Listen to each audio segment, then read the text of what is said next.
Avez-vous déjà imaginé un village paisible sombrer lentement dans un abîme de terreur? Au pied du pic du Corbeau, dans les Pyrénées ariégeoises, se niche un village nommé Saint-Martin-des-Bois. En cette année 2022, ce hameau ressemblait à un petit paradis caché derrière un rideau d'arbres verdoyants. Des prairies s'étendaient à perte de vue, parsemées de troupeaux de vaches dont les cloches résonnaient doucement dans la vallée. L'air frais et pur descendait des sommets, et chaque matin, le chant des coqs s'élevait en un chœur matinal. La vie y était simple, empreinte d'un esprit de communauté qui faisait la fierté de ses habitants, habitués depuis des générations aux traditions de l'entraide. Dès l'aube, le sentier menant au marché hebdomadaire s'animait. Les mères de famille portaient des paniers en osier. Les hommes poussaient des vélos chargés des produits de leur potager. Tandis que les enfants couraient pieds nus en riant aux éclats. Le marché de Saint-Martin était le cœur battant du village, un lieu où l'on se rencontrait, où l'on partageait les dernières nouvelles, ou simplement où l'on s'enquérait de la santé de la famille. Là, le brouhaha des commerçants vantant leurs marchandises se mêlait aux arômes de légumes frais, au parfum des herbes de Provence, à l'odeur du fromage de chèvre et de la viande fraîchement découpée. Un mélange de senteurs et de sons qui créait une atmosphère unique, invitant à la flânerie. Parmi ces visages familiers se trouvait une femme d'une 50aine d'années, Élise Martel. Son dos était légèrement voûté par des années de labeur, mais son esprit demeurait vif et pétillant. Presque chaque matin de marché, elle venait avec son panier tressé pour acheter de quoi nourrir sa petite famille. Son mari, Jean-Pierre, travaillait comme ouvrier agricole, tandis que leur fils unique, Léo, était encore au lycée. Pour Élise, le marché était bien plus qu'un simple lieu d'approvisionnement.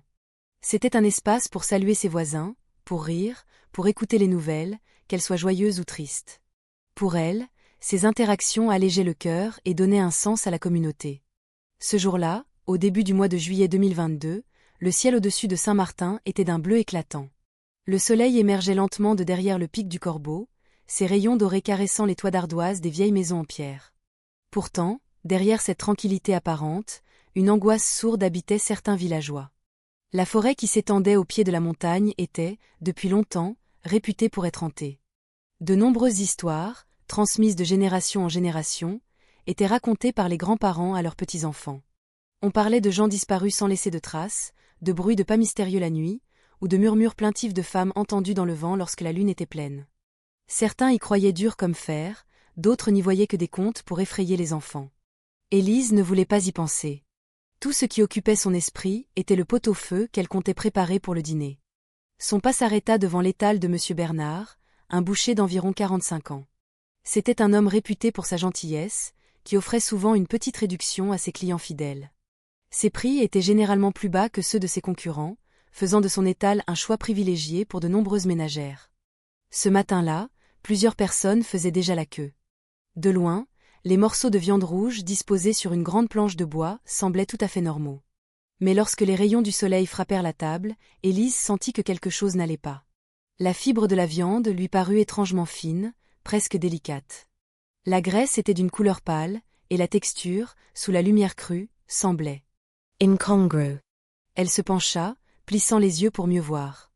Ses sourcils se froncèrent, ses lèvres tremblèrent, et un murmure à peine audible s'échappa de sa bouche. Pourquoi cette viande ressemble-t-elle tant à de la chair humaine? Un instant, Élise resta figée. Le panier faillit lui glisser des mains. Un jeune homme dans la file, intrigué, se pencha à son tour pour observer. Son visage devint soudainement blême, et d'une voix tremblante, il hurla « Mon Dieu, c'est une main humaine !» En quelques secondes, le marché animé sombra dans le chaos. Des cris de panique fusèrent. Les gens se bousculaient pour fuir, certains laissant tomber leurs provisions, d'autres étant piétinés dans la cohue. Une odeur âcre et métallique, celle du sang, envahit l'air, provoquant des nausées chez plusieurs personnes qui vomirent sur place. Monsieur Bernard, lui, restait debout, pétrifié derrière son étal. Son visage était livide, la sueur perlait en grosses gouttes sur son front. La rumeur se propagea comme une traînée de poudre, un étal vend de la chair humaine. D'une bouche à l'autre, la nouvelle fit le tour du village en un temps record. Certains pleuraient d'hystérie, d'autres se précipitaient pour fermer la porte de leur maison, d'autres encore couraient à la recherche de leurs proches. L'atmosphère habituellement paisible du village fut soudainement enveloppée d'une peur qu'ils n'avaient jamais connue. 2 gendarmes de la brigade locale, alertés par le vacarme, accoururent. Ils tentèrent de calmer la foule, mais les villageois étaient déjà hors d'eux. Tous les regards étaient fixés sur la grande table en bois de l'étal de M. Bernard. Sur celle-ci gisait une main humaine sectionnée, les ongles encore intacts. Un gendarme se hâta de couvrir la table avec une toile et tira M. Bernard à l'écart. Mais la foule hurlait, c'est un meurtrier. Pendez-le maintenant. La femme de M. Bernard, Martine, fendit la foule en pleurant. Mon mari est innocent. Ce n'est qu'un simple commerçant. S'il vous plaît, ne lui faites pas de mal. Ces sanglots ne firent qu'attiser la fureur collective. Peu après, plusieurs véhicules de la gendarmerie nationale arrivèrent, gyrophares hurlant. Un jeune lieutenant, Julien Moreau, prit immédiatement les choses en main. D'une voix forte et autoritaire, il donna ses ordres, sécuriser le périmètre du marché. Tous les civils doivent s'éloigner. C'est désormais une scène de crime. Monsieur Bernard fut immédiatement menotté. Son visage était cireux, sa voix tremblait. Je ne sais rien. J'ai seulement acheté cette viande à une connaissance. Devant Dieu, je jure que je ne savais pas que c'était humain. Mais qui pouvait le croire? Pour les villageois, la vision macabre sur son étal était une preuve suffisante. Quelques jeunes hommes tentèrent de s'en prendre à lui avant que les gendarmes ne tirent un coup de semonce en l'air. La foule se dispersa lentement, mais les murmures de peur et de colère persistaient. Le soir venu, la nouvelle avait atteint chaque recoin de Saint-Martin-des-Bois. Les enfants reçurent l'ordre de ne pas sortir. Les mères verrouillèrent leurs portes à double tour. Pendant ce temps, les hommes se rassemblaient au café du village, discutant des pires scénarios. Est-ce un réseau de trafic d'organes? Demanda un vieil homme en tirant sur sa pipe. Non, c'est l'œuvre d'un esprit maléfique de la forêt du Pic du Corbeau, répondit un autre. N'y a-t-il pas souvent eu des disparus là-bas? Le nom du Pic du Corbeau revenait hanter les esprits. Les vieilles légendes sur les randonneurs perdus, sur les feux follets qui égaraient les voyageurs, tout ressurgissait, amplifiant la peur des habitants. La première nuit après l'incident, Saint-Martin-des-Bois était méconnaissable. Les lumières des maisons restèrent allumées tard dans la nuit. Les portes étaient verrouillées. Au loin, les chiens aboyaient sans cesse, comme si tout le village retenait son souffle, attendant quelque chose d'invisible et de menaçant. Élise Martel avoua ne pas avoir pu fermer l'œil de la nuit. L'image de la main humaine sur l'étal la hantait. Elle regardait le visage de son fils Léo, qui dormait d'un sommeil agité, et son cœur était rongé par l'angoisse.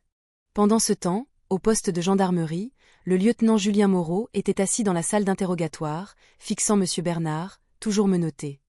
Julien tentait de rester impassible, mais au fond de lui, une inquiétude indéfinissable grandissait. La main coupée sur la table semblait le fixer en retour. Il savait que cette affaire n'était pas la simple erreur d'un boucher. Quelque chose de plus grand, de plus sombre, se cachait dans les profondeurs de la forêt du Pic du Corbeau. Et cette nuit-là, Julien se fit une promesse. Quoi qu'il arrive, il découvrirait la vérité, même si cela signifiait s'enfoncer plus loin dans les ténèbres. Le matin suivant la découverte macabre au marché de Saint-Martin, l'air du village semblait lourd, chargé d'une tension palpable.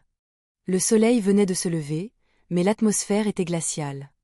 Les rues, d'habitude remplies des rires des enfants, étaient désertes. Les mères balayaient leurs perrons avec des visages sombres. Les hommes se tenaient sur le pas de leur porte, le regard inquiet tourné vers le Pic du Corbeau. Dans la cour de la gendarmerie, un fourgon était déjà garé. 6 gendarmes lourdement armés s'équipaient de gilets pare-balles, de lampes frontales, tandis qu'un maître-chien tenait en laisse un berger allemand nerveux. Le jeune lieutenant Julien Moreau se tenait devant eux, examinant une carte de la région avec un regard sérieux.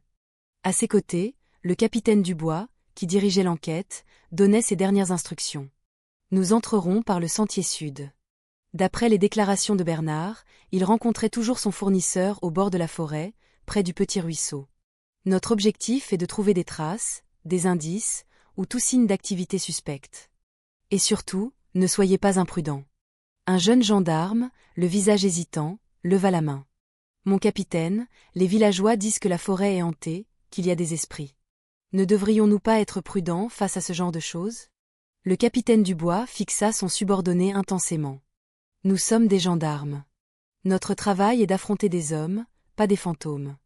Mais je ne suis pas aveugle. La peur peut être plus dangereuse qu'une balle. Alors restez sur vos gardes. L'équipe se mit en route.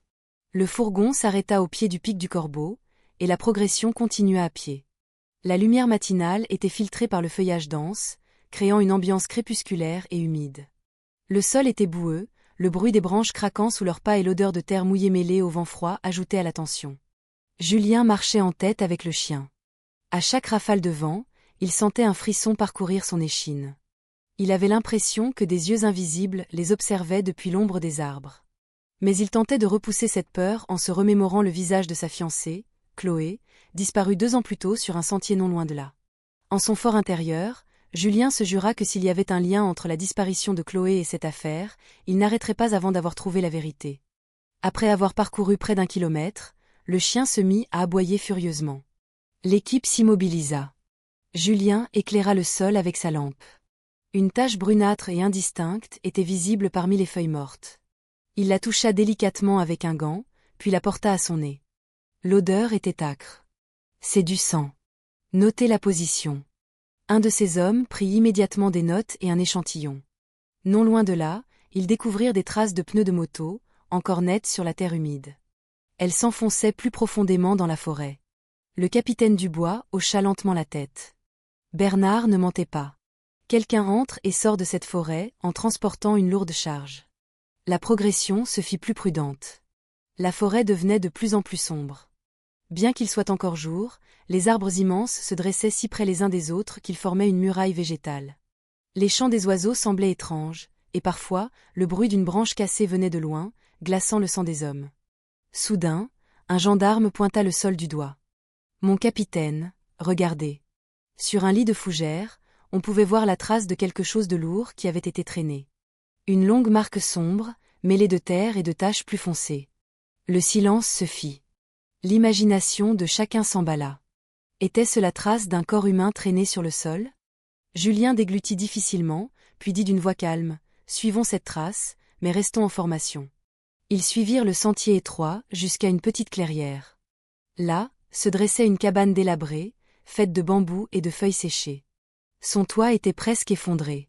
Autour, jonchaient des bouteilles en plastique, de vieux sacs de jute et des outils rouillés.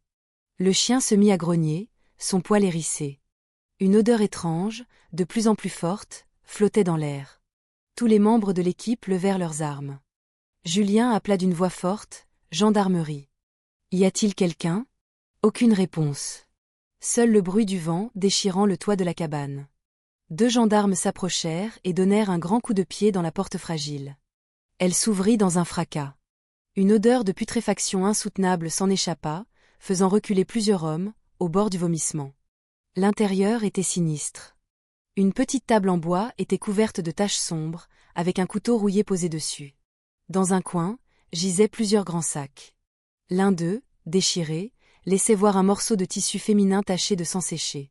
Le capitaine Dubois serra les poings. « Mon Dieu, ce n'est pas une simple cachette. C'est un abattoir. » Julien se dirigea vers un autre coin. Il y trouva un carnet de notes usées. Ces pages étaient couvertes de gribouillis. Certains étaient écrits dans une graphie ancienne, difficile à déchiffrer. Mais il y avait aussi une liste de noms, d'âges et de dates, écrits clairement. 3 de ces noms correspondaient à des avis de disparition signalés à Saint-Martin-des-Bois au cours des derniers mois. L'un de ces noms fit s'arrêter le cœur de Julien. Chloé, 24 ans. Ses yeux se brouillèrent, sa respiration se coupa. Le monde sembla s'effondrer autour de lui. Le capitaine Dubois le regarda avec un air grave. « Julien, nous devons rester professionnels.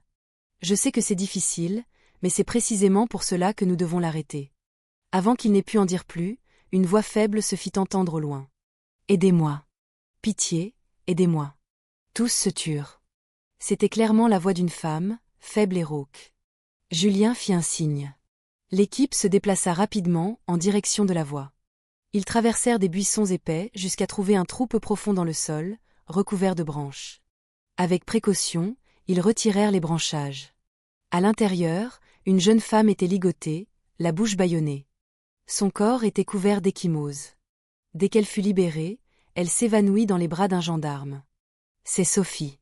23 ans, une habitante de Saint-Martin-Porté disparue le mois dernier, murmura un des gendarmes, la voix brisée. Julien souffla doucement. Nous ne nous sommes pas trompés. Celui que nous cherchons est bien ici. Ils évacuèrent rapidement Sophie hors de la forêt. Mais avant de partir, Julien se retourna vers les arbres sombres et imposants. Une étrange sensation l'envahit. Il était convaincu que, depuis ces ténèbres, une paire d'yeux les observait, attendant le bon moment pour se manifester. Cette nuit-là, tous comprirent que la chasse ne faisait que commencer. L'après-midi suivant le sauvetage de Sophie, l'atmosphère à Saint-Martin-des-Bois devint encore plus tendue.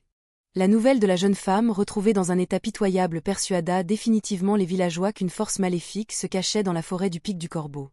Les enfants furent confinés chez eux, les mères verrouillèrent leurs portes, et les hommes se rassemblèrent au café, le visage encore plus sombre. Au poste de gendarmerie, M. Bernard était assis sur la chaise d'interrogatoire, les mains menottées. Son visage était exsangue, la sueur coulait abondamment sur ses tempes. Depuis le matin, il gardait la tête baissée, ne la relevant que de temps à autre pour répondre aux questions. Julien Moreau était assis en face de lui, le regard perçant. « Si vous êtes vraiment innocent, dites-nous qui vous a vendu cette viande, » dit Julien d'une voix profonde. Monsieur Bernard éclata en sanglots. Son nom est Silas. Il venait la nuit, au bord de la forêt, près du ruisseau. Il disait que c'était du sanglier. Je n'ouvrais jamais le sac avant d'être rentré chez moi. Je jure que je ne savais rien. Ce nom fit taire Julien. Sa poitrine se serra, comme si un poids ancien venait de s'abattre à nouveau sur lui. Silas. 2 ans plus tôt, ce nom avait surgi en même temps que la disparition de Chloé sur le sentier menant au Pic du Corbeau. Depuis, l'affaire du kidnapping de sa fiancée n'avait jamais été résolue. Le capitaine Dubois, qui se tenait dans un coin de la pièce, regarda Julien. Il connaissait parfaitement l'histoire qui entourait ce nom. Il s'avança et posa doucement une main sur l'épaule de Julien. « Julien, reste calme. Nous devons d'abord vérifier tout ça. » Mais Julien ne pouvait cacher le tumulte qui l'agitait. Il fixa M. Bernard avec encore plus d'intensité. « Êtes-vous certain qu'il s'appelle Silas ?» M. Bernard hocha vivement la tête. « Devant Dieu, je ne mens pas. » Cette nuit-là, une réunion d'urgence fut organisée. Le capitaine Dubois la dirigea, le visage grave. « Demain matin, nous retournerons dans la forêt, plus profondément cette fois. Nous chercherons des traces et des preuves. Mais souvenez-vous, ce n'est pas une forêt ordinaire. Les habitants croient que de nombreux esprits maléfiques y résident. Nous devons être prêts à tout affronter. » Julien était assis en silence. Sa main gauche serrait fermement une vieille photo de Chloé qu'il gardait dans son portefeuille. Son regard était vide, comme s'il revoyait la dernière nuit où Chloé avait disparu. Il s'en souvenait encore clairement. Ce soir-là, Chloé était partie de chez sa sœur pour rentrer à la maison, mais elle n'y était jamais arrivée. Le nom de Silas avait été mentionné comme étant la dernière personne vue en sa compagnie. Pendant ce temps, à l'extérieur de la gendarmerie, le village était de plus en plus en proie à la panique. Les habitants se rassemblèrent à la mairie, discutant des nouvelles, la main coupée au marché, la cabane macabre dans la forêt, et la pauvre Sophie qui avait été sauvée de justesse. Toutes ces histoires se mélangeaient, alimentant la terreur. Certains étaient convaincus qu'il s'agissait de l'œuvre d'un homme cruel. Mais la plupart croyaient que Silas n'était plus humain, mais une créature qui avait pactisé avec les esprits de la forêt. Élise Martel, le premier témoin, osait à peine sortir de chez elle. Chaque fois qu'elle fermait les yeux, elle revoyait la main coupée, avec ses ongles intacts. Son fils, Léo, restait assis dans un coin de sa chambre, le visage sombre. Il avait honte, était confus et effrayé. Ses amis à l'école l'éviteraient sûrement, car le père de son meilleur ami était accusé d'être impliqué dans cette affaire horrible. De son côté, à la mairie, le maire Leclerc tentait de calmer les villageois qui venaient chercher des explications. Sa voix était ferme, mais empreinte de doute. « Nous devons tout laisser entre les mains de la gendarmerie. N'agissez pas de votre propre chef. » Mais certains habitants restaient agités. Ils étaient convaincus que les gendarmes ne pourraient pas lutter contre la force surnaturelle qui menaçait le village. La nuit tomba rapidement. Le vent venant de la montagne soufflait, apportant des bruits étranges, comme des chuchotements indistincts. Les lumières des maisons restèrent allumées, les portes verrouillées. Le son des prières s'élevait de la petite église du village, résonnant dans tout Saint-Martin. Dans une petite pièce de la gendarmerie, Julien était assis, perdu dans ses pensées. Ses souvenirs le ramenaient au passé. Il pouvait encore sentir le sourire de Chloé, entendre sa voix douce, et se rappeler leur promesse de se marier à son retour de mission. Silas. Ce nom était maintenant comme un poignard qui lui transperçait le cœur. Julien ne pouvait s'empêcher de se demander, est-ce vraiment Silas qui m'a pris Chloé? Et si c'est le cas, pourquoi a-t-il fait tout ça? Le capitaine Dubois entra dans la pièce, regardant Julien qui semblait avoir perdu tout courage. Julien, je sais que c'est difficile pour toi. Mais souviens-toi, nous ne devons pas tomber dans le jeu de quelqu'un d'autre. Si nous baissons la garde, ce village pourrait sombrer dans le chaos. Julien hocha lentement la tête. Bien que son cœur soit toujours tourmenté, il savait que dès le lendemain, chaque pas qu'il ferait ne serait pas seulement lié à son devoir de gendarme, mais aussi à une quête personnelle pour trouver la vérité sur un amour perdu. Et derrière la forêt sombre du pic du Corbeau, que ce soit dans la cabane délabrée ou au détour d'un sentier, une paire d'yeux observait peut-être une silhouette nommée Silas, qui n'était plus seulement un suspect, mais aussi une ombre du passé qui rouvrait une vieille blessure. Cette nuit-là, Saint-Martin-des-Bois ne put dormir. Tous sentaient qu'une tempête encore plus grande était sur le point d'arriver. La nuit à Saint-Martin-des-Bois s'étirait lentement. Comme si le temps refusait d'avancer, les lumières des maisons brillaient intensément, mais la peur ambiante empêchait cette lueur d'apporter la moindre chaleur. Le chant des grillons et le murmure du vent, qui accompagnait habituellement les nuits de campagne, semblaient désormais menaçants. À chaque branche qui craquait, les habitants sursautaient, paniqués. À la mairie, les gens s'étaient rassemblés, n'osant pas rentrer chez eux. Certains avaient apporté des couvertures, d'autres étaient simplement assis, adossés au mur en pierre. Les enfants dormaient sur les genoux de leur mère, tandis que les hommes veillaient, agités. Les cigarettes se consumaient les unes après les autres. Ils parlaient, spéculaient, tentant de se rassurer. Mais à la fin, tout revenait à un seul nom qui résonnait désormais dans tout le village, un nom qui donnait la chair de poule, Silas. Certains villageois juraient l'avoir vu, une silhouette grande et mince, vêtue d'un imperméable usé, au bord de la forêt.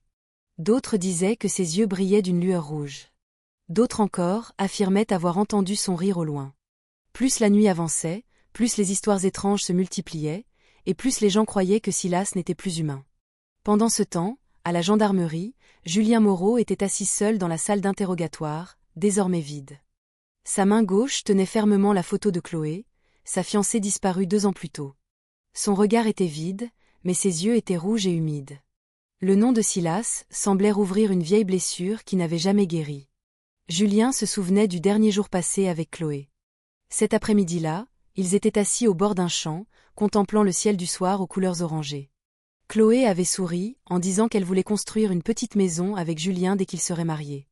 Ce sourire était encore si clair dans sa mémoire, un sourire qui avait disparu en même temps qu'elle. Depuis, Julien s'était battu pour la retrouver, mais toutes les pistes s'arrêtaient sur le sentier menant au pic du Corbeau. Et maintenant, après 2 ans, le nom de Silas refaisait surface. Le nom mentionné par M. Bernard, le nom inscrit dans le carnet usé de la cabane, à côté de celui de Chloé.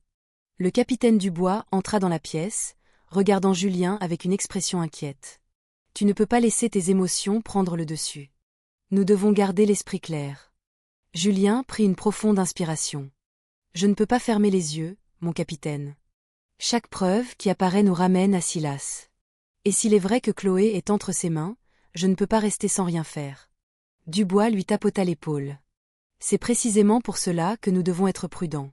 Nous n'affrontons pas seulement un criminel, nous affrontons la peur de tout un village. » Dans les maisons, l'atmosphère n'était pas moins oppressante. Élise Martel serrait dans ses bras son fils Léo, qui dormait d'un sommeil agité. Ses yeux étaient cernés, son esprit revenait sans cesse à ce matin au marché, où elle avait vu pour la première fois la main humaine. Depuis ce jour, elle sentait que sa vie n'était plus la même. Elle murmurait souvent des prières, implorant protection pour son fils et son mari. À la mairie, le maire Leclerc discutait avec quelques notables du village. Il débattait des mesures à prendre si cette terreur continuait. Certains proposaient des rondes de surveillance, d'autres voulaient se réfugier dans le village voisin, mais aucune décision difficile ne pouvait être prise. Cette nuit-là, les aboiements des chiens résonnèrent en chœur. Plusieurs habitants regardèrent à travers leurs fenêtres, espérant qu'il ne s'agissait que d'animaux sauvages, mais les rumeurs se propagèrent rapidement. Certains dirent avoir vu une grande ombre marcher au bord de la route du village. D'autres jurèrent avoir entendu un rire rauque près des champs. À la mairie, un jeune prêtre, le père Michel, tentait de calmer les habitants. « Ne laissez pas la peur envahir vos cœurs. Quoi qu'il arrive, nous devons nous rappeler que le mal ne peut triompher que si nous faiblissons dans notre foi. » Ces paroles étaient douces, mais on pouvait lire la peur sur les visages de ceux qui l'écoutaient. Julien, toujours à la gendarmerie, se leva enfin. Il savait qu'il ne pourrait pas dormir cette nuit. Il n'avait que 2 choses en tête, sa responsabilité de gendarme pour protéger le village, et le manque de Chloé qui lui brûlait la poitrine. Il ne savait pas si Chloé était encore en vie ou si elle était déjà une victime. Mais une chose était sûre, tout avait commencé avec Silas, et ce n'est qu'en l'arrêtant qu'il trouverait des réponses. Le capitaine Dubois décida finalement d'envoyer une petite équipe pour surveiller les abords de la forêt cette nuit-là. Même s'il n'espérait pas grand-chose, la présence des gendarmes pourrait apporter un peu de calme aux habitants. Julien se porta volontaire, et bien que Dubois ait hésité, le regard déterminé de Julien le convainquit qu'il ne pouvait pas le lui interdire. La noite se avança. Un léger brouillard descendit des pentes de la montagne, recouvrant les rues du village. Au loin, le bruit des bambous craquant sous le vent était sinistre. Les habitants qui veillaient encore ne pouvaient que serrer leurs proches dans leurs bras, espérant que la nuit passe vite. Et au milieu de la forêt sombre du pic du Corbeau, une silhouette mince vêtue d'un imperméable usé se tenait immobile derrière les arbres. Ses yeux brillaient en direction du village. Un sourire narquois se dessina sur ses lèvres. Il savait que son nom était de nouveau sur toutes les lèvres. Et cela signifiait que le jeu ne faisait que commencer. Ce matin-là, Saint-Martin-des-Bois était enveloppé d'un fin brouillard descendu des pentes du pic du Corbeau. Les rues étaient humides de rosée, les feuilles des arbres gouttaient et l'air était si froid qu'il en était mordant. Les habitants avaient encore peur de sortir. Le marché, habituellement animé, était désert. Seuls quelques commerçants courageux avaient ouvert leur étal. Dans la cour de la gendarmerie, 6 hommes se préparaient, équipés de gilets, d'armes et de matériel de base. Julien Moreau se tenait en première ligne, le regard fixé sur la montagne imposante et menaçante. À ses côtés, le capitaine Dubois donnait ses dernières instructions. Nous entrerons par le sentier sud, celui mentionné par Bernard. Notre objectif est de trouver des preuves, tout ce qui pourrait nous mener à cet homme nommé Silas. Ne vous déplacez pas seul, restez en formation. L'équipe partit d'un pas décidé. Le fourgon s'arrêta au pied de la montagne, puis ils continuèrent à pied. Les grands arbres se dressaient en rang serré, leurs racines s'étendant sur le sol. Les chants des oiseaux de la forêt résonnaient de manière stridente, et de temps en temps, une branche qui craquait les faisait tous sursauter. Le chien pisteur marchait en tête, son museau reniflant le sol, aboyant doucement de temps à autre. Julien sentait que chaque pas le rapprochait de quelque chose qu'il cherchait depuis longtemps. Ses souvenirs de Chloé lui revenaient en mémoire, son sourire et sa voix semblant se mêler au murmure du vent. Après près d'1 kilomètre, le chien aboya plus fort. Julien se pencha, éclairant le sol.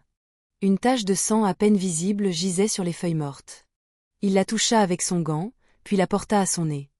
L'odeur âcre lui piqua les narines. Ce sang est encore frais. Non loin de là, ils trouvèrent des traces de pneus de moto qui s'enfonçaient dans la terre humide. Les traces menaient clairement plus loin dans la forêt. Le capitaine Dubois prit des notes, le visage durci. Quelqu'un entre et sort bien de cette forêt. Ils continuèrent leur progression, l'atmosphère devenant de plus en plus sombre. Même si le soleil était haut, les arbres immenses formaient une canopée si dense que la lumière peinait à passer. Les membres de l'équipe commencèrent à sentir un froid étrange, comme si quelqu'un les observait derrière les troncs. Soudain, un gendarme pointa le sol du doigt. « Regardez. » On y voyait la trace de quelque chose de lourd qui avait été traîné. Une longue ligne mêlée de terre et de taches sombres. Le cœur de Julien se mit à battre plus fort. D'une voix basse, il dit « Suivons cette piste ». Ils avancèrent prudemment, suivant un sentier étroit jusqu'à une clairière. Au milieu se trouvait une cabane délabrée, faite de bambous et de feuilles séchées. Son toit était presque effondré, ses murs troués, et tout autour, jonchaient des bouteilles en plastique, de vieux sacs et des outils rouillés. Le chien se mit à grogner, son poil hérissé. Une odeur de putréfaction devenait de plus en plus forte. Tous les membres de l'équipe levèrent leurs armes. Julien s'avança et appela d'une voix forte. « Gendarmerie. Y a-t-il quelqu'un » Aucune réponse. Seul le bruit du vent déchirant le toit de bambou. 2 gendarmes donnèrent un coup de pied dans la porte fragile. Elle s'ouvrit dans un fracas, libérant une odeur nauséabonde qui fit reculer plusieurs hommes. L'intérieur était sinistre. Une petite table en bois était couverte de taches sombres, avec un couteau rouillé posé dessus. Dans un coin, gisaient plusieurs grands sacs. L'un d'eux, déchiré, laissait voir un morceau de tissu féminin taché de sang séché. Le capitaine Dubois serra les poings. « Mon Dieu, ce n'est pas une simple cachette. C'est un abattoir. » Julien explora un autre coin. Ses yeux se posèrent sur un carnet de notes usé et à moitié humide. Il l'ouvrit avec précaution. Les pages étaient couvertes de gribouillis, certains dans une écriture ancienne et illisible. D'autres contenaient une liste de noms, d'âges et de dates. Julien les parcourut un par un. 3 noms correspondaient à des avis de disparition signalés au village au cours des derniers mois. Puis ses yeux s'arrêtèrent sur un nom, Chloé. 24 ans. Le cœur de Julien s'arrêta. Sa respiration se coupa. Le monde sembla s'effondrer autour de lui. La main qui tenait le carnet tremblait violemment. Le visage de Chloé lui apparut clairement, son rire, son sourire tendre, tout lui revint en mémoire. Le capitaine Dubois regarda Julien, blême. « Je sais que c'est difficile pour toi. Mais souviens-toi, nous ne devons pas nous laisser submerger. C'est précisément parce que son nom est là que nous devons arrêter Silas au plus vite. » Julien serra les dents. Sa voix tremblait, mais elle était pleine de détermination. « Je le trouverai, mon capitaine. Quoi qu'il arrive, je le trouverai. » Soudain, une voix faible se fit entendre au loin. Une voix de femme, faible et rauque, appelant à l'aide. Tous les membres de l'équipe se turent, se regardant. Julien fit un signe. « Suivez cette voix. » Ils se déplacèrent rapidement, à travers les buissons. Après quelques minutes, ils trouvèrent un trou peu profond dans le sol, recouvert de branches. Ils l'ouvrirent avec précaution. À l'intérieur, une jeune femme était ligotée, la bouche bâillonnée. Son corps était couvert d'ecchymoses. Dès qu'elle fut libérée, elle s'évanouit dans les bras d'un gendarme. Un des membres murmura, la voix brisée. « C'est Sophie. Une habitante de Saint-Martin-Porté, disparue le mois dernier. » Julien regarda le visage pâle de la jeune fille. Il murmura doucement. « Nous ne nous sommes pas trompés. Silas est ici. » Ils évacuèrent rapidement Sophie hors de la forêt.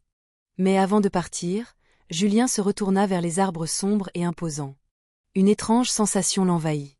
Il était convaincu que, depuis ces ténèbres, une paire d'yeux les observait, attendant le bon moment pour se manifester. Et c'est là que Julien comprit que la chasse ne faisait que commencer.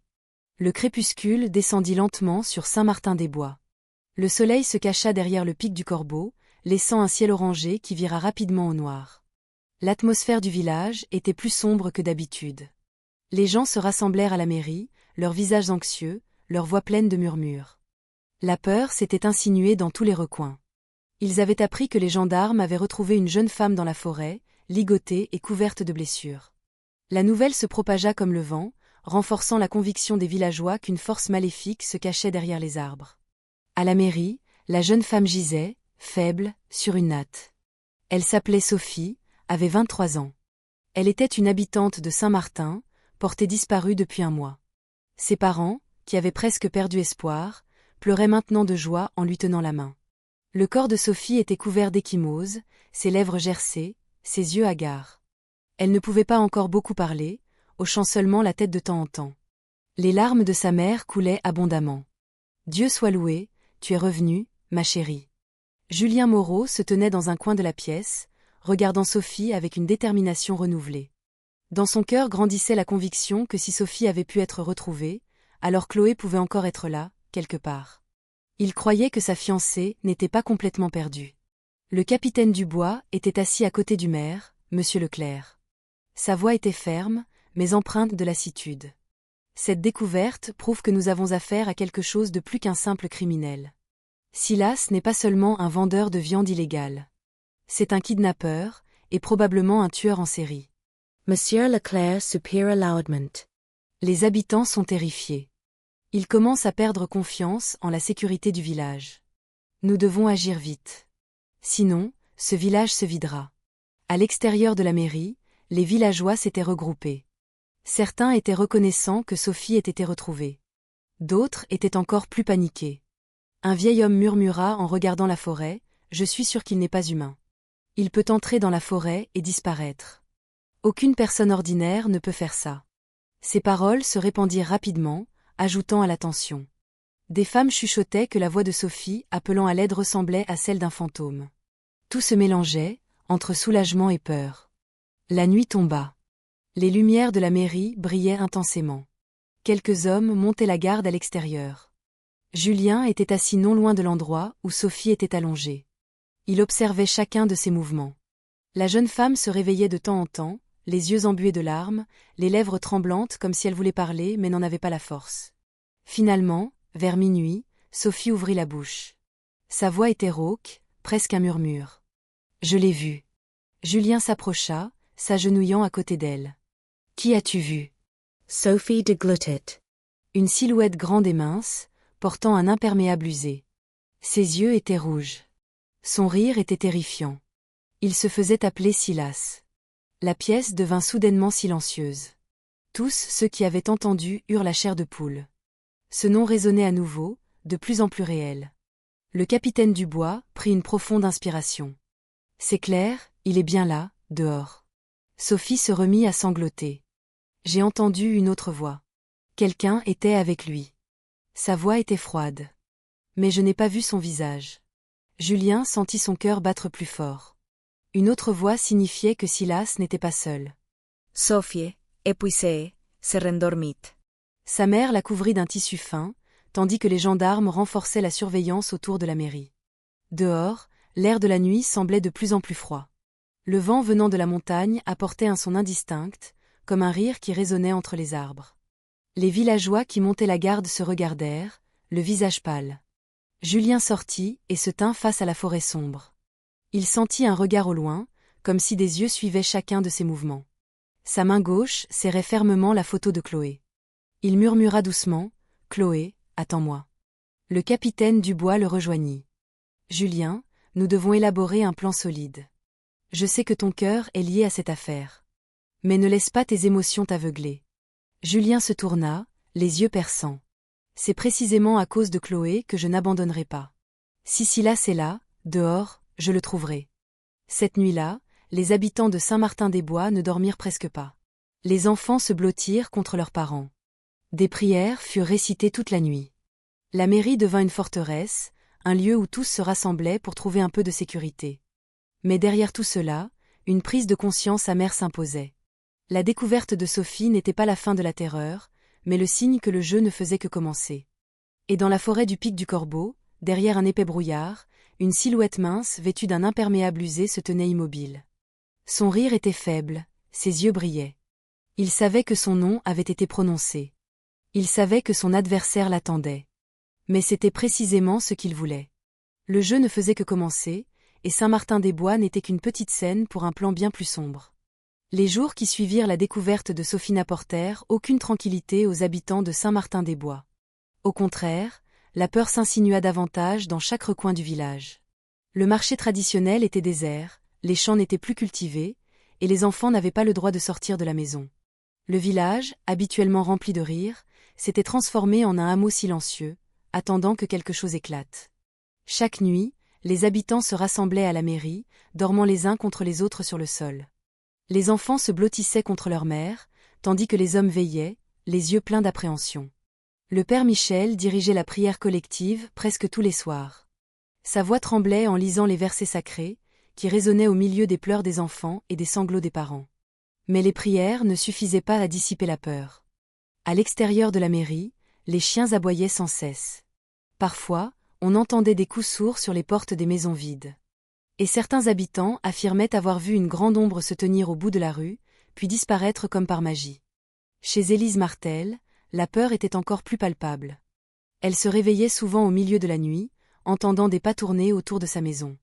Léo, son fils, jura même avoir vu une grande silhouette vêtue d'un imperméable usé, debout au loin, fixant leur maison. Dès qu'il avait crié, la silhouette s'était évanouie comme un brouillard emporté par le vent. Ces nouvelles se répandirent rapidement. Les villageois étaient de plus en plus convaincus que Silas n'était pas un simple être humain. Certains croyaient qu'il était une créature hybride qui avait pactisé avec les esprits de la forêt. D'autres chuchotaient qu'il avait vendu son âme et ne pouvait donc pas être tué par des armes ordinaires. À la gendarmerie, la tension était également à son comble. Plusieurs jeunes membres commençaient à flancher. Certains demandaient leur mutation. D'autres avouaient faire des cauchemars toutes les nuits, voyant Silas debout au pied de leur lit. Le capitaine Dubois tenta de les rassurer. « Nous sommes des gendarmes. Notre devoir est de protéger les citoyens.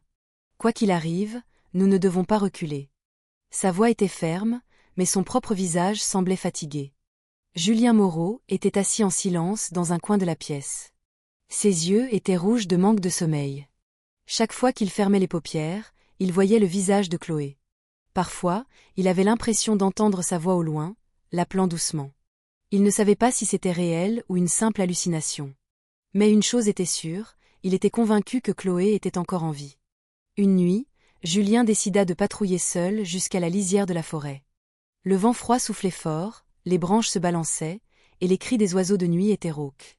Il avançait lentement, seulement éclairé par une petite lampe de poche. Soudain, il entendit un murmure. La voix d'une femme, douce, prononçant son nom. Julian. Le corps de Julien se figea. C'était une voix qu'il connaissait si bien. La voix de Chloé. Julien retint son souffle, ses yeux scrutant les environs. « Chloé, tu es là ?» La voix se fit entendre à nouveau, cette fois plus loin dans la forêt. Julien s'avança, le cœur battant à tout rompre. Mais lorsqu'il arriva dans une petite clairière sombre, la voix disparut. Il n'y avait que l'ombre des arbres. Et c'est là que, surgissant des ténèbres, apparut une grande silhouette mince, vêtue d'un imperméable usé. Ses yeux brillaient d'une lueur rouge. Son rire rauque transperça le silence de la nuit. Il pointa Julien du doigt d'un geste lent. Julien leva son arme, la main tremblante. « Où est Chloé ? Dis-le-moi. » La silhouette se contenta de rire, puis s'enfuit à travers les arbres. Julien le poursuivit de toutes ses forces, mais il s'arrêta net en voyant un petit foulard accroché à une branche basse. Le foulard était bleu, sale, humide, et il le connaissait si bien. C'était celui de Chloé. Julien le saisit d'une main tremblante, les larmes lui montant aux yeux. Chloé était encore en vie. Mais au loin, le rire résonna à nouveau, long et rauque, comme pour se moquer de lui. Julien serra le foulard fermement. Il savait une chose, le jeu n'était pas terminé. Pendant ce temps, à la mairie, les villageois étaient de nouveau en émoi. Plusieurs jeunes qui avaient tenté une ronde de nuit étaient revenus, le visage blême. Il affirmait avoir vu Silas debout dans un champ de maïs, ses yeux rouges brillants, son corps maigre, sa voix terrifiante. Le maire Leclerc tenta de calmer les habitants, mais la situation devenait de plus en plus chaotique. Certains voulaient partir, d'autres voulaient se battre. Mais personne n'osait vraiment entrer dans la forêt. Cette nuit-là, Saint-Martin-des-Bois ressemblait à une ville fantôme assiégée par la peur. Les lumières des maisons restaient allumées, les prières résonnaient, mais l'ombre de l'enfer se tenait dehors, attendant le bon moment pour se montrer à nouveau. Et Julien, avec le foulard bleu dans sa main, savait qu'il était entré trop loin dans ce jeu mortel. Les jours suivants à Saint-Martin-des-Bois furent encore plus éprouvants. L'atmosphère du marché restait morose, les champs commençaient à être abandonnés, et la nuit, tous les habitants préféraient dormir à la mairie. Les prières résonnaient presque toutes les heures, comme si tout le village se protégeait de quelque chose d'invisible. Cependant, la peur, trop longtemps contenue, commença à se transformer en une bravoure mal avisée. Plusieurs jeunes du village sentirent leur fierté bafouée. Ils ne supportaient plus de voir leur village vivre dans la terreur. Parmi eux se trouvait un jeune homme nommé Antoine. Il était robuste, le visage dur. Il se leva au milieu de la foule à la mairie et s'écria d'une voix forte. « Si nous continuons d'attendre les gendarmes, notre village sera anéanti. Nous, les hommes de Saint-Martin, ne pouvons pas rester sans rien faire. » D'autres jeunes l'acclamèrent. Ils s'armèrent de machettes, de bambous taillés en pointe, et même de torchets. Leurs visages étaient remplis de colère, bien que derrière se cachât une peur inexprimée. Le maire, Monsieur Leclerc, tenta de les retenir. « Ne soyez pas imprudents, ce n'est pas un ennemi ordinaire. Les gendarmes enquêtent, laissez-les faire. » Mais Antoine rétorqua d'une voix forte, « Attendre jusqu'à quand ? Nos enfants n'osent plus sortir de la maison. Les champs ne sont pas cultivés, le marché est vide. Si c'est vraiment un homme, nous pouvons le combattre. » Lauantai tension monta. Les villageois étaient partagés entre ceux qui voulaient se battre et ceux qui préféraient rester sur la défensive. Le capitaine Dubois intervint finalement. Il se tint devant la foule, le visage tendu. « Je comprends votre colère. Mais entrer dans la forêt sans préparation, c'est du suicide. Croyez-moi, nous avons déjà un plan. » Mais ces paroles ne suffirent pas à calmer la fureur. Cette nuit-là, un groupe de jeunes s'aventura quand même dans la forêt, une torche à la main. Ils criaient le nom de Silas, le défiant de sortir. Leur voix résonnait entre les arbres, brisant le silence de la nuit. Peu de temps après, on entendit des cris. Les torchers tombèrent. Plusieurs jeunes revinrent en courant au village, le visage blême. Certains s'effondrèrent en chemin. « Il est là !» cria l'un d'eux en sanglotant. Ses yeux brillent. Il était juste devant nous. La nouvelle sema la panique parmi les villageois. Beaucoup pleuraient. Certains étaient hystériques, d'autres criaient de verrouiller la mairie. La situation devint chaotique. Julien, qui se trouvait à la gendarmerie, accourut à la mairie. Il tenta de calmer la foule. « Calmez-vous tous, rentrez chez vous ou restez ici. Ne vous laissez pas provoquer. » Mais il était difficile de calmer des centaines de personnes en proie à la panique. Une mère cria « Verrouillez la mairie maintenant !» Sa voix ne fit qu'attiser le chaos. Le capitaine Dubois ordonna finalement à ses hommes de monter la garde autour de la mairie. Si nous les laissons faire, cela pourrait tourner à l'émeute, dit-il, le visage tendu. Cette nuit-là, Saint-Martin-des-Bois ressemblait vraiment à une ville fantôme assiégée par la peur. Les habitants se rassemblèrent dans une atmosphère de tension. Les enfants pleuraient. Les prières ne cessaient de s'élever. Julien était assis sur le perron de la mairie, regardant la forêt sombre avec des yeux pleins de colère. Il serrait fermement le foulard bleu de Chloé. Dans son cœur, il murmurait « Si tu es vraiment encore en vie, je te retrouverai ». Mais il savait aussi que plus il s'enfonçait dans ce jeu, plus le village risquait d'être détruit avant que la vérité n'éclate. Et derrière la forêt sombre, une silhouette mince, vêtue d'un imperméable usé, se tenait immobile. Ses yeux brillaient d'une lueur rouge. Il souriait faiblement, savourant la panique qui s'emparait du village. Pour lui, la peur des habitants était le carburant qui rendait la nuit encore plus longue. Le matin après cette nuit chaotique, Saint-Martin-des-Bois était encore plus morose. Le brouillard flottait bas, recouvrant les champs abandonnés. Les gens marchaient le visage abattu. Certains préparaient leurs affaires pour s'installer temporairement dans le village voisin. La mairie restait pleine. Les enfants couraient à l'intérieur, tandis que les mères étaient assises, pensives, le regard vide. Au café, les conversations des habitants étaient empreintes de désespoir. Un homme d'âge mûr dit d'une voix basse « Si les gendarmes ne peuvent pas arrêter Silas, nous devons quitter ce village. Il ne sert à rien de rester. » Un autre secoua la tête, la voix plus forte « Si tout le monde part, qui gardera nos maisons et nos champs?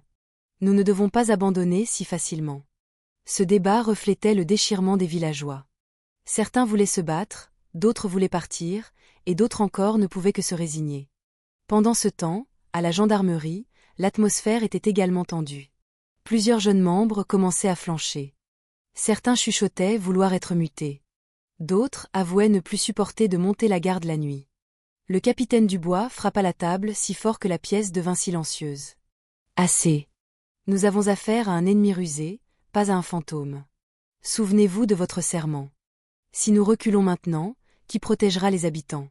Mais ces paroles ne suffirent pas à dissiper complètement la peur. Julien, qui était assis au bout de la table, prit finalement la parole. Il n'arrêtera pas tant qu'il n'aura pas gagné. C'est pourquoi nous devons le forcer à sortir de sa cachette. Tous les yeux se tournèrent vers Julien. Il regarda droit devant lui, les yeux rouges mais pleins de détermination. « Je suis prêt à servir d'appât. Il veut me défier. Laissez-moi l'attirer dehors. » Le capitaine Dubois resta silencieux un long moment. Il était sur le point de refuser, mais le regard de Julien était implacable. « D'accord, mais nous te surveillerons de loin. Ne sois pas imprudent. » Cette nuit-là, les préparatifs furent faits. Les gendarmes installèrent plusieurs points de surveillance sur le sentier menant à la forêt. Julien marcha seul vers le grand chêne à la lisière de la forêt, là où un symbole étrange avait été trouvé. Il n'avait qu'une petite lampe de poche, une radio et son arme. L'air de la nuit était glacial. Le vent apportait des bruits étranges, comme des murmures. Julien se tint sous le grand chêne, regardant les racines couvertes de gravures. Son cœur battait vite. Soudain, il entendit des pas lents derrière lui. Julien se retourna rapidement, balayant les environs avec sa lampe. Personne. Seulement des buissons qui bougeaient sous le vent. « Antoine ou Silas ?» cria-t-il. « Si c'est moi que tu veux, sors maintenant. » Silence. Mais quelques secondes plus tard, un rire rauque se fit entendre, plus proche que jamais. Julien retint son souffle. Derrière les arbres, la grande silhouette mince apparut. Son imperméable usé recouvrait son corps, sa capuche cachait son visage, mais ses yeux rouges brillaient dans l'obscurité. Julien leva son arme, le doigt sur la gâchette. La radio, à sa ceinture, grésilla. La voix du capitaine Dubois se fit entendre. « Ne tire pas encore. Laisse-le approcher. Nous allons le piéger. » Silas s'arrêta à quelques mètres de Julien. Il ne parlait pas, le fixant seulement de ses yeux perçants. Puis, soudain, il leva la main, montrant quelque chose qui brillait à la lumière de la lampe. Le cœur de Julien s'arrêta. C'était un collier en argent avec un petit pendentif. Le collier qu'il avait offert à Chloé. « Mon Dieu !» murmura-t-il, la voix tremblante. Silas jeta le collier par terre, juste devant Julien. Puis il s'enfuit dans l'obscurité à la vitesse de l'éclair, son rire résonnant entre les arbres. « Poursuivez-le » cria Dubois à la radio.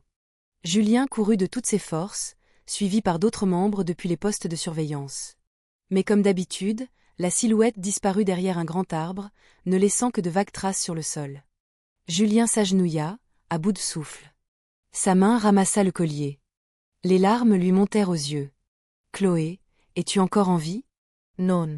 Je te trouverai. » Au loin, le rire rauque résonna à nouveau, long et perçant dans la nuit.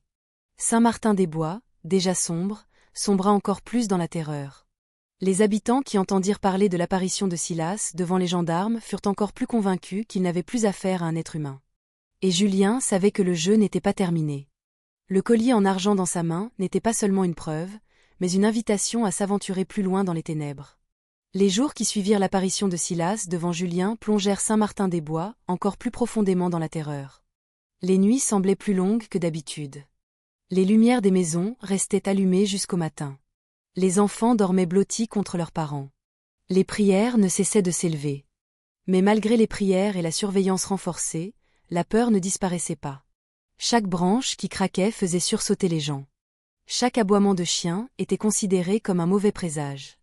Même le bruit du vent qui sifflait entre les bambous ressemblait à un murmure effrayant. Chez Élise Martel, des coups mystérieux retentirent 3 fois à la porte en bois. Lorsqu'elle osa ouvrir, il n'y avait personne. Seulement un coq noir pendu à la clôture, avec un tissu sombre enroulé autour de ses pattes. Elle poussa un cri de terreur. Ses larmes coulèrent et la nouvelle se répandit dans tout le village.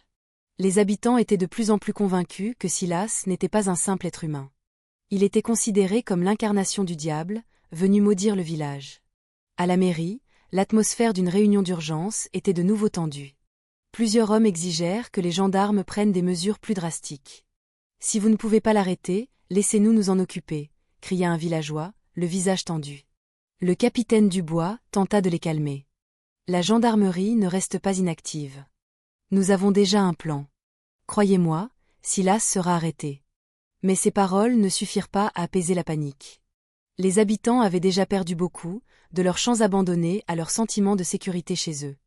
Cette nuit-là, Julien était assis sur le perron de la gendarmerie, regardant la forêt sombre. Le collier en argent de Chloé était toujours dans sa poche. Chaque fois qu'il le touchait, sa poitrine se serrait, entre espoir et peur. Le gendarme Rémi, son jeune collègue, s'approcha avec 2 tasses de café. « Ne sois pas si dur avec toi-même.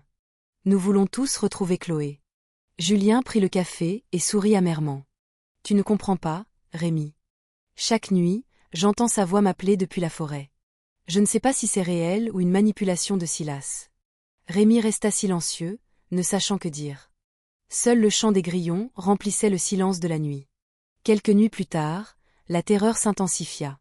Une bergerie appartenant à un habitant fut retrouvée détruite. Les animaux avaient disparu sans laisser de traces.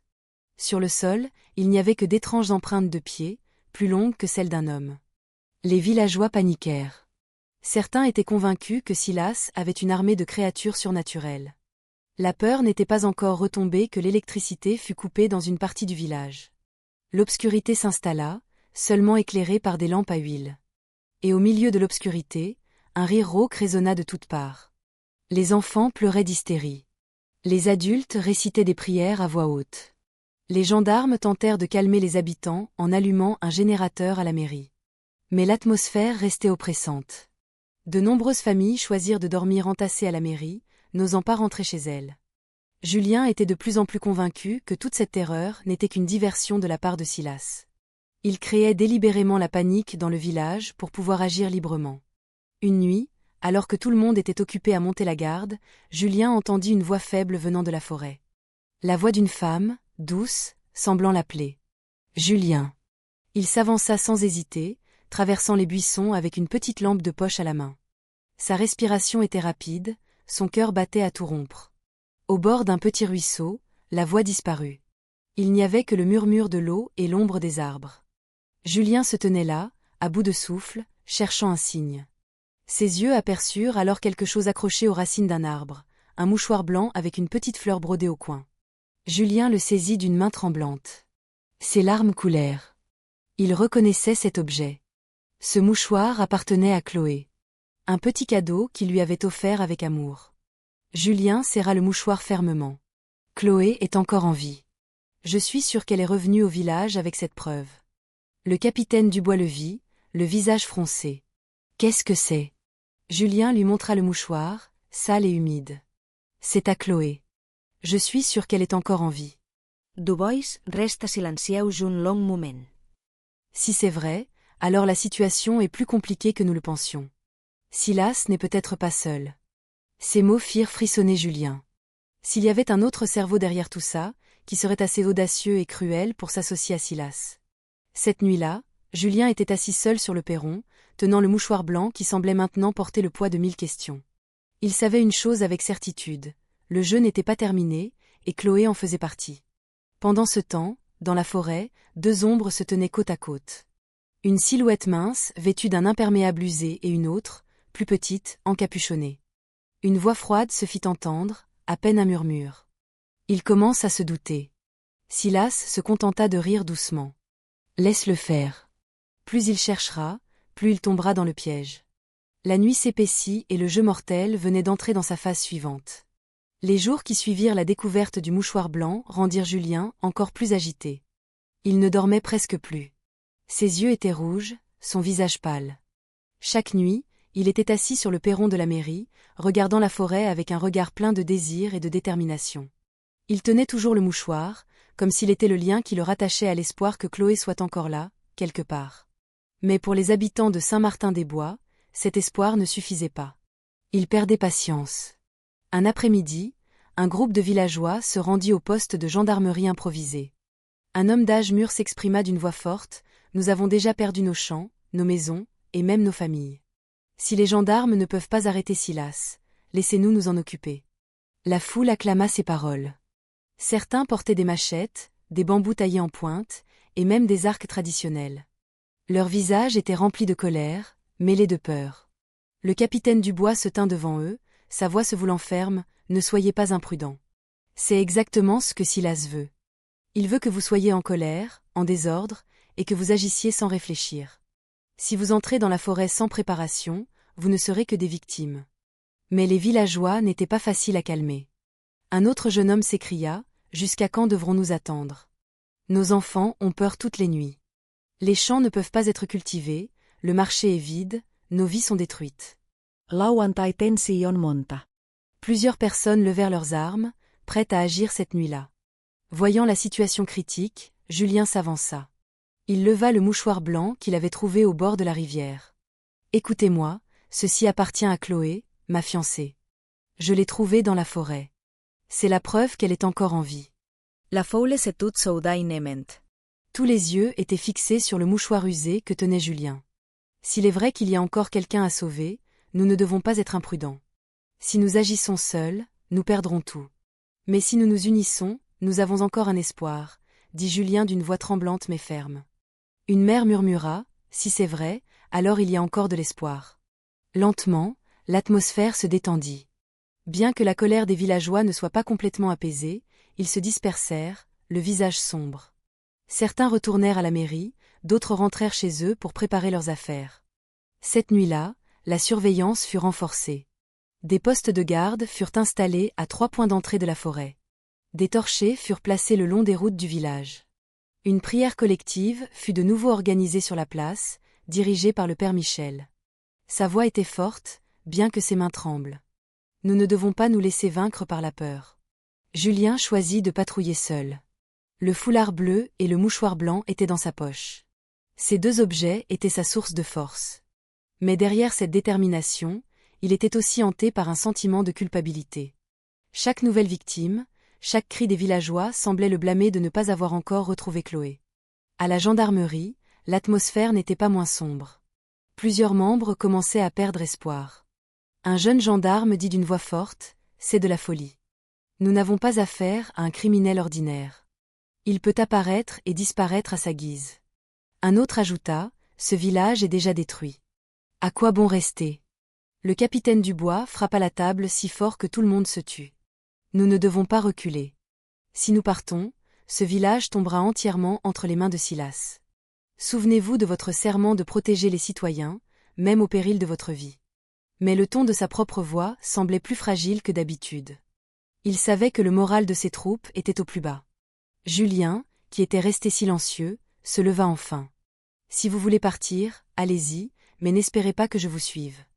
Je resterai jusqu'à ce que Silas soit arrêté, ou jusqu'à ma mort. » La pièce devint silencieuse, tous les yeux fixés sur Julien.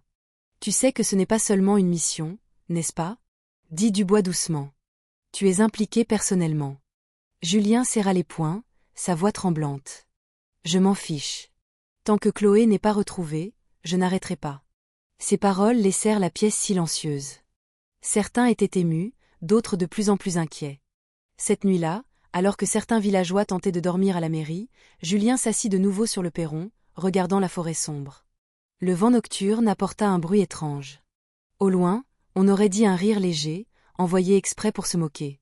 Julien serra le mouchoir de Chloé plus fort.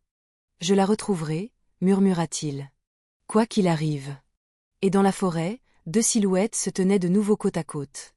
Silas rit brièvement, tandis que la silhouette encapuchonnée restait silencieuse. Ses yeux brillaient dans l'obscurité. « Laisse-le y croire. Plus il s'approchera, plus sa chute sera grande. » La voix froide résonna. Silas se pencha légèrement, un sourire narquois aux lèvres. Le jeu venait d'entrer dans une phase encore plus dangereuse. Ce matin-là, Saint-Martin-des-Bois était encore enveloppé d'une atmosphère morose. Une fine fumée s'élevait des cheminées, mais elle n'apportait pas l'odeur de paix habituelle. Les visages des gens restaient tendus, leurs pas pressés et leurs yeux pleins d'inquiétude. Dans un champ de maïs à l'est, un agriculteur poussa soudain un cri. Sa voix parvint jusqu'à la mairie. Les villageois accoururent et furent saisis d'horreur. Des dizaines de pieds de maïs avaient été arrachés et disposés de manière à former un symbole étrange, ressemblant à une grande faucille plantée dans le sol. Du sang frais tachait les tiges. Une vieille femme éclata en sanglots. « C'est un signe de mort. » Les habitants se pressèrent, certains terrifiés, d'autres criant de colère. Le maire, Monsieur Leclerc, appela immédiatement les gendarmes. Julien arriva avec deux de ses collègues, le visage tendu en voyant le symbole. Il laisse délibérément un message. Il veut que nous sachions qu'il est ici, dit Julien à voix basse. Le capitaine Dubois observa de plus près. Ce sang est encore frais, ce n'est pas celui d'un animal ordinaire. La panique s'empara des villageois. Certains refusèrent de retourner dans leurs champs. D'autres insistèrent pour être évacués cette nuit-là. Pendant que tout le monde était occupé par le symbole dans le champ, Julien emprunta un sentier étroit menant à une vieille cabane qu'il avait déjà découverte. Son instinct lui disait qu'il y avait quelque chose là-bas.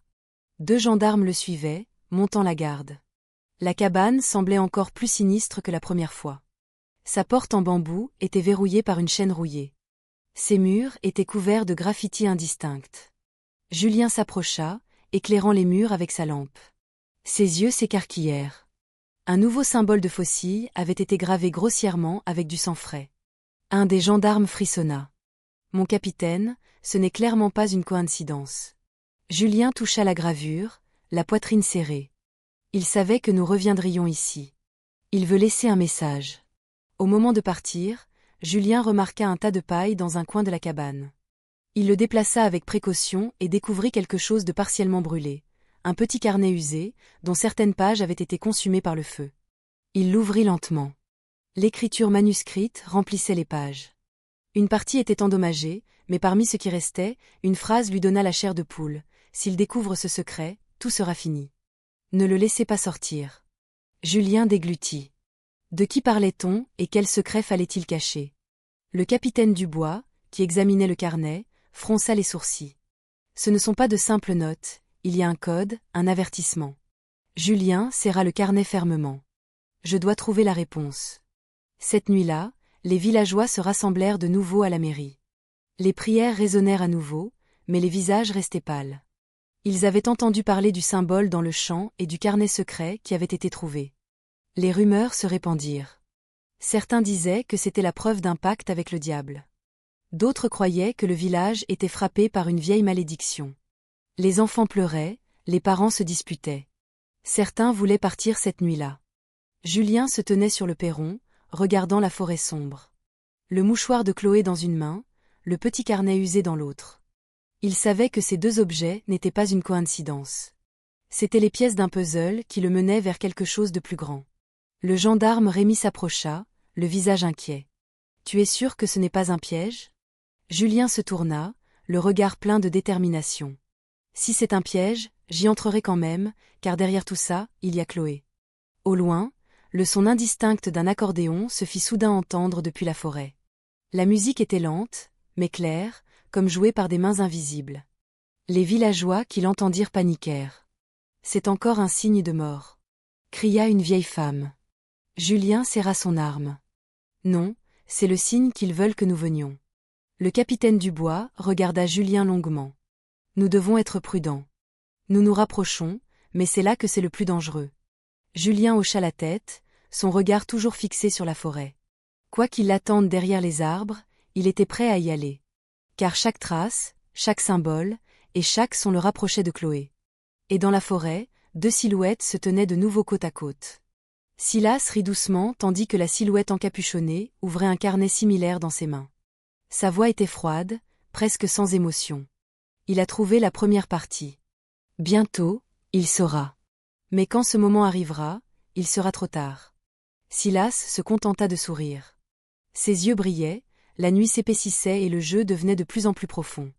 Cette nuit-là, le son indistinct d'un accordéon venant de la forêt sema de nouveau la panique dans tout le village de Saint-Martin-des-Bois. La mélodie d'une valse lente et macabre se faisait entendre, claire et nette, comme jouée depuis les ténèbres. Les villageois se réveillèrent, se regardant les uns les autres, le visage pâle. Les enfants pleuraient, les mères priaient à voix haute, tandis que les hommes couraient vers la mairie, paniqués. Au milieu de ce chaos, Julien se tenait droit, regardant la forêt. Ce son d'accordéon n'était pas une simple terreur. Il était convaincu que quelque chose se cachait derrière cette musique. Le capitaine Dubois rassembla rapidement une petite équipe. Nous ne pouvons pas rester sans rien faire. Nous devons trouver la source de ce son, cette nuit même. Julien hocha vivement la tête. J'y vais. Ils s'engagèrent sur le sentier, éclairés par des torchers et des lampes de poche. Plus ils approchaient, plus le son de l'accordéon devenait clair, comme s'il y avait une étrange fête au milieu de la forêt. La respiration des membres de l'équipe s'accéléra, leur chair de poule se dressa. Arrivés dans une petite clairière, ils furent stupéfaits. Là, un vieil accordéon était posé sur une souche d'arbre. Bien que personne ne soit visible pour en jouer, le son continuait de résonner, les touches s'enfonçant comme si elles étaient pressées par des mains invisibles. Un des membres recula, le visage blême. « Mon capitaine, c'est insensé. » Julien retint son souffle et s'avança, ses yeux scrutant les environs. Soudain, derrière les arbres, la silhouette de Silas apparut. Son imperméable était usé, ses yeux brillaient d'une lueur rouge. Un rire rauque transperça le silence. « Vous avez vraiment osé venir jusqu'ici, » dit-il d'une voix rauque. « Bien. Je vous attendais. » Les gendarmes levèrent leurs armes. « Ne bougez pas !» cria Dubois. Mas Silas se contenta de rir longuement. Vous pensez pouvoir m'arrêter avec des armes? Vous êtes tombé dans mon piège. Au même moment, des cris se firent entendre depuis le village. Des flammes s'élevèrent dans le ciel. Les habitants couraient, paniqués. Des appels à l'aide résonnaient. Dubois comprit rapidement. C'est une diversion. Ils voulaient nous éloigner du village. Julien se retourna, le visage blême. « Chloé » murmura-t-il, avant de courir aussi vite que possible vers le village. À la mairie, c'était le chaos. Plusieurs maisons à la lisière du village étaient en feu. Les habitants criaient. Certains tentaient d'éteindre les flammes avec des seaux, d'autres ne pouvaient que pleurer. Julien, avec quelques gendarmes, aida à évacuer les enfants piégés. Son corps était couvert de fumée, ses mains légèrement brûlées, mais il s'en fichait. Chaque cri lui serrait de plus en plus la poitrine. L'incendie fut maîtrisé à l'aube. Mais 2 maisons avaient été entièrement détruites et un habitant était mort, piégé à l'intérieur. Le village sombra encore plus dans le deuil. Un homme cria, le visage plein de colère, « C'est l'œuvre de Silas. Il veut tous nous tuer. » D'autres villageois pleuraient. Certains s'évanouirent sous le choc. Julien était assis sur le perron de la mairie, tenant le mouchoir de Chloé. Ses yeux étaient vides, son cœur rempli de culpabilité. Si seulement j'avais été plus rapide, tout cela ne serait pas arrivé. Rémi lui tapota l'épaule. Ne te blâme pas. Silas est cruel. Il se joue de nous tous. Julien se tourna, les yeux perçants. C'est précisément pour cela que je dois le trouver. Chloé est la clé de tout ça. Tant qu'elle ne sera pas retrouvée, Silas continuera de se jouer de nous. Le capitaine Dubois se tenait près d'eux, le visage sombre. L'incendie de cette nuit n'était pas une simple terreur. Il veut détruire le village petit à petit. Julien serra les poings. Non. Ce n'est pas seulement le jeu de Silas. Il y a quelqu'un derrière tout ça. J'ai déjà entendu sa voix, froide et calculatrice. Dubois le regarda attentivement. S'il y a vraiment un cerveau derrière tout ça, alors nous avons affaire à quelque chose de bien plus grand que nous ne le pensions. Le Dalland de cette tragédie était Monsieur Dubois, l'ancien maire du village, un homme respecté qui cachait un cœur noir. Il avait utilisé Silas, un jeune homme dérangé, comme un pion pour semer la terreur et s'emparer des terres des villageois qui fuyaient. Chloé avait découvert son plan et il l'avait kidnappé pour la faire taire. La confrontation finale eut lieu dans une grotte cachée derrière une cascade. Julien, guidé par les indices et son instinct, trouva Chloé, enchaînée mais vivante. Silas et Dubois étaient là. Un combat acharné s'ensuivit. Julien, poussé par l'amour et le désespoir, réussit à maîtriser Silas. Le capitaine Dubois et son équipe, qui l'avaient suivi, arrivèrent à temps pour arrêter l'ancien maire, qui tenta de s'enfuir. La vérité éclata au grand jour, choquant tout le village. La terreur n'était pas l'œuvre de forces surnaturelles, mais de la cupidité humaine. Silas fut interné dans un hôpital psychiatrique, tandis que l'ancien maire fut condamné à la prison à vie. Saint-Martin-des-Bois retrouva lentement sa tranquillité. Les blessures étaient profondes, mais la communauté, unie par l'épreuve, commença à se reconstruire. Julien et Chloé, bien que marqués par l'horreur, commencèrent une nouvelle vie ensemble, leur amour étant la lumière qui les avait guidés à travers les ténèbres. Le marché reprit vie, les rires des enfants résonnèrent de nouveau dans les rues. Et bien que l'ombre du pic du Corbeau rappelle toujours la terreur qu'ils avaient vécue, elle était aussi le témoin de leur résilience. Julien,